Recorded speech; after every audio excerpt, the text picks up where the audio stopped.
Alhamdulillah, wassalatu wassalamu ala rasulillah wa ala alihi washabbihi wa mawala wa la hawla wa la quwwata illa billah.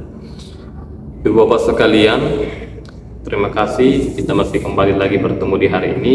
Bersyukur kepada Allah. Hari ini kita cerita masalah kisah Nabi Yusuf alaihissalam. Masya Allah, Nabi Yusuf. Nabi Yusuf ini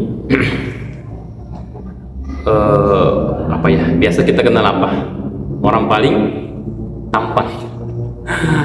Kita lihatlah, kita itu diciptakan oleh Allah dalam keadaan fisik seperti ini. Kita itu tidak minta, tidak ada yang minta dari kita bahwa kita ingin kulit putih, hidung mancung, tampan dan segala macam. Itu tidak kita pesan, tapi Allah yang memberikan kepada kita. Itulah namanya takdir yang tidak bisa kita ubah. Memang sudah diciptakan Allah, begitu model kita. Nah, namun yang perlu kita pahami bahwa Allah itu sama sekali tidak melihat fisik kita. Allah tidak melihat tampan kita. Bahkan Allah juga tidak melihat jabatan kita, pangkat kita, harta kita. Yang Allah lihat apa? Yang Allah lihat, kata Nabi, yaitu hati dan amal soleh kita. Jadi hati dan amal soleh. Tapi alangkah idealnya lagi kalau seseorang itu hatinya mulia ditambah dengan fisiknya juga yang tampan atau yang cantik, sudah luar biasa. Itu namanya kecantikan batin, kecantikan zahir. Nah, inilah yang dimiliki oleh Nabi Yusuf alaihissalam. Cantik secara fisik, zahir, cantik, tampan juga secara batin. Luar biasa. Jadi luar dalam tampan, luar dalam cantik, Masya Allah. Nah, Nabi Yusuf alaihissalam ini lahir dengan 11 orang bersaudara, namun hanya satu saudaranya yang seibu dan seayah, yaitu Bujamin. Nah, semasa kecil Nabi Yusuf ini sudah diketahui muncul tanda-tanda kenabian dalam dirinya, bahwasanya Nabi Yusuf itu pernah bermimpi bulan bintang itu sujud kepadanya, sampai diceritakan kepada ayahnya Nabi Yakub. Kemudian disebutlah bahwa Nabi Yusuf ini bukan orang biasa. Beliau adalah salah satu nabi. Nah, akhirnya mendengar itu bapaknya berkata, tolong kau rahasiakan ini kepada saudaramu yang lain, jangan sampai ada yang tidak iri kepadamu akan tanda-tandamu yang istimewa tersebut.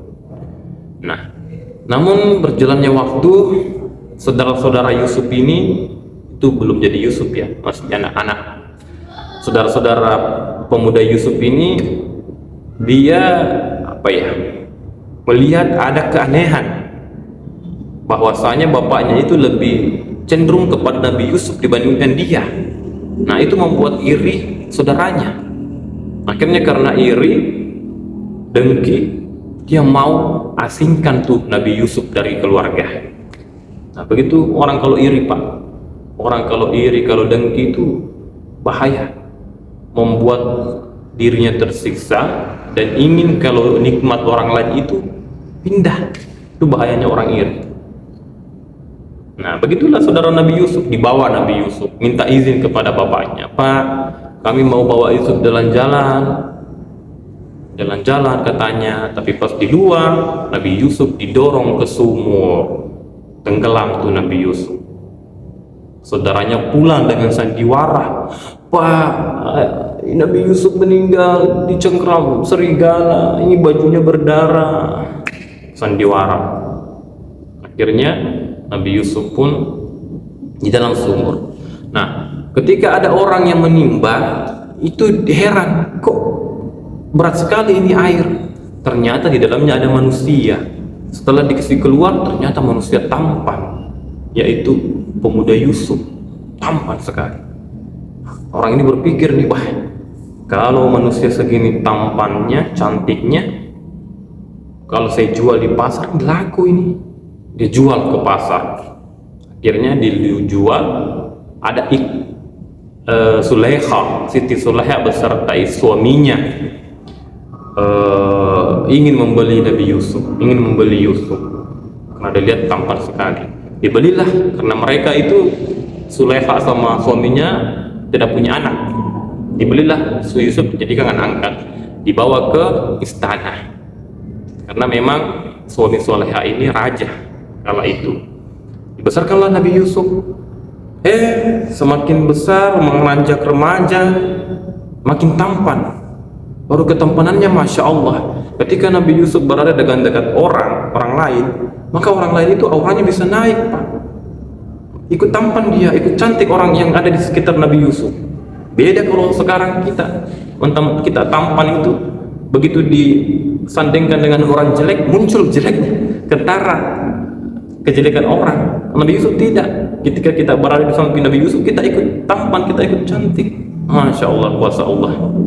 Nah, akhirnya melihat Nabi Yusuf yang makin tampan itu, tertarik Sulaikha yang tadi menjadi ibu angkat, berubah perasaannya menjadi perasaan antara seorang wanita kepada seorang pria. Nah, disitulah muncul masalah. Karena ketertarikan itu sampai-sampai Sulaikha mengajak Nabi Yusuf untuk berzina. Diajak tuh. Sulaikha tidak tahan melihat luar biasa sekali ini Yusuf. Akhirnya di dalam kamar berduaan, Kitbir lagi di luar, suami Sulaikha lagi tidak ada, ditarik Yusuf, ayo Yusuf. Kemudian disinilah Yusuf mengingat Allah. Sebetulnya Yusuf itu suka juga kepada Sulaikha, karena Sulaikha ini Masya Allah cantik sekali juga. Begitupun Sulaikha suka kepada Yusuf, sebagaimana Al-Quran berfirman, walaqad hammat bihi wa hammat biha. Yusuf suka kepada Sulaikha, Sulaikha suka kepada Yusuf, Yusuf pun juga kepada Sulaikha. Tapi apa yang dilihat Yusuf? Yang dia lihat Yusuf adalah Allah. Dia lihat perintah Allah, tidak boleh kita berzina. Situ lihat tuh, berpikir panjang Yusuf bahwa kalau saya ikut zina ini, saya seperti seekor gajah yang ditumbangkan oleh semut. Mengapa? Bayangkan kalau Yusuf berzina, Pak, hancur masa depannya, hancur. Makanya itu biasa orang, ada yang jenderal itu, yang yang tinggi pangkatnya, hebat, gara-gara perempuan jatuh, Pak. Wali kota, bupati, pejabat, gara-gara perempuan jatuh karirnya. Nah, itulah yang terjadi pada waktu Sulaikha ingin menggoda Nabi Yusuf, tapi karena Nabi Yusuf imannya kuat, akhirnya berhasil melewati ujian tersebut. Nah, memaksa Sulaikha, dia tarik baju Yusuf, robek. Pas dibuka pintu, datang suaminya Kitbir. Wih, kaget Sulaikha, ada suamiku datang, kaget. Tapi Yusuf tenang-tenang saja. Mengapa tenang-tenang? Orang tidak dosa kok, orang tidak bersalah, ngapain kaget? Sulaikha yang kaget. Akhirnya Kitbir berkata, siapa yang salah? Siapa yang mau duluan ini? Sulaikha menjawab, yang mau duluan itu Yusuf. Yusuf menjawab, Sulaikha yang menarik saya. Nah, kemudian ajudannya Kitbir ini menilai, kita lihat saja Pak Raja, kalau baju Yusuf itu robek di bagian depan, berarti Yusuf yang mau. Tapi kalau baju Yusuf robek di bagian belakang, berarti Yusuf yang mau. Dilihatlah, ternyata robeknya di belakang, berarti Sulaikha yang mau. Akhirnya Kitbir beserta orang di istana tanya ke Yusuf, jangan sampai dibocorkan keluar, ini aib, ini bahaya kalau didengar oleh masyarakat, bisa malu kita. Baiklah, tapi yang namanya rahasia dijaga, bocor juga. Orang lain pada cerita, wih, masa Sulaikha sama anak angkatnya begitu. Ketawa orang. digosipi. Akhirnya melihat kondisi itu Yusuf mengalah. Lebih baik saya masuk penjara, lebih baik saya mengaku yang salah daripada harus terhina seperti ini kerajaan, harus terhina seperti ini istana. Dipenjaralah Nabi Yusuf, Pak. Kalau memang kita penjara itu lebih baik daripada membuat dosa, mending di penjara, karena banyak orang-orang berhasil juga adalah penjara. Salah satu ada ulama itu yang berhasil memunculkan tafsirnya itu karena dalam penjara. Nah, di penjara, setelah itu waktu berselang, raja pada kala itu atau presidenlah pada kala itu meminta sebuah pendapat kepada Yusuf, mencoba untuk mentakwilkan sebuah mimpi.